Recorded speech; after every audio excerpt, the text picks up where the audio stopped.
హైదరాబాద్ మహానగరం ప్రపంచంతో పోటీ పడుతోందని సీఎం రేవంత్ రెడ్డి తెలిపారు.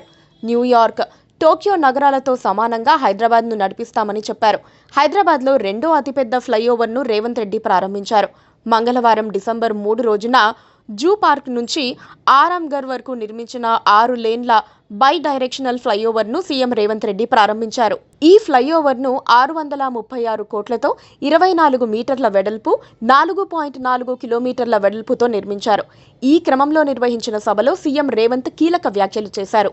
ప్రజాపాలన విజయోత్సవాల్లో భాగంగా municipal administration and urban development విభాగం పరిధిలో 5,827 కోట్లతో చేపడుతున్న వివిధ అభివృద్ధి పనులను సీఎం రేవంత్ రెడ్డి వర్చువల్గా ప్రారంభించారు.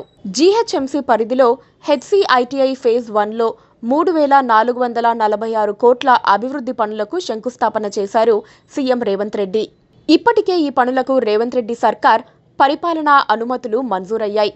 రహదారులు, జంక్షన్ల సుందరీకరణకు 150 కోట్ల పనులకు శంకుస్థాపన చేయగా, సిటీలో వరద నీరు నిల్వకుండా వర్షపు నీటి సంరక్షణ, వరద నీటిని నియంత్రించే పనులకు 17 కోట్ల అంచనాలతో చేపట్టే పనులను సీఎం రేవంత్ రెడ్డి ప్రారంభించారు. అంతేకాకుండా హైదరాబాద్ జలమండలి ఆధ్వర్యంలో నిర్మించిన మురుగునీటిని శుద్ధి చేసే ప్లాంట్లను కూడా సీఎం రేవంత్ రెడ్డి ప్రారంభించారు. 669 కోట్ల అంచనాలతో ఈ ప్లాంట్లను ప్రభుత్వం చేపట్టింది.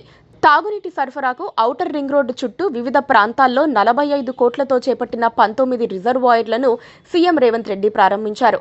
వీటితో పాటు Hyderabad roads and development corporation limited ఆధ్వర్యంలో 1,500 కోట్లతో రోడ్లను అభివృద్ధి చేసే ప్యాకేజీతో పాటు గతంలో పెండింగ్లో ఉన్న పనులకు కూడా ముఖ్యమంత్రి శంకుస్థాపన చేశారు. ఆర్టిఫిషియల్ ఇంటెలిజెన్స్ అనుసంధానంతో కొత్త online building approval, layout approval సాఫ్ట్వేర్ను ముఖ్యమంత్రి లాంఛనంగా ప్రారంభించారు. ఈ విధానం 2025 ఫిబ్రవరి నుంచి అమల్లోకి రానుంది. Please subscribe to KTV Telugu. KTV Telugu. KTV Telugu. KTV Telugu channel.